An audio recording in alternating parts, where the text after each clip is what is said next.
করে কল্যাণপুর বিধানসভার বদিয়াকে আঘাটে সেটা আমরা মুখ্যমন্ত্রীর কাছে দাবি জানানোর পর দীর্ঘদিনের দাবি ছিল, আমাদের সরকার সাড়া দিয়েছে এবং সেটাকে স্যাংশনও দিয়েছে, এবং কাজও শুরু হয়েছে।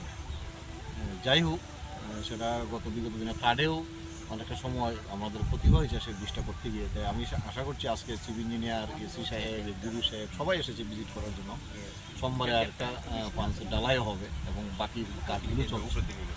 আশা করছি এটা খুব তাড়াতাড়ি যাতে করা যায়, কারণ দীর্ঘদিনের আশা ছিল।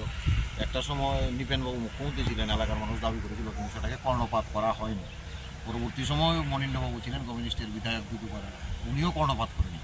আমাদের সরকার, ভারতীয় জনতা পার্টির নেতৃত্বে সরকার এটাকে অনুমোদন দিয়েছে এবং স্যাংশন করেছে এবং সেই অনুমোদন কাজও চলছে। আমরা বিশ্বাস করি এই কাজটা অতি দ্রুততার সহিত শেষ হবে এবং আগামী দিন এই এলাকার বিশাল একটা উপকৃত হবে, হাইওয়ের সঙ্গে যুক্ত হবে। আমার বিশ্বাস আজকে ওনারা যেহেতু এসেছেন, এটা স্পিড আরও বেড়ে যাবে।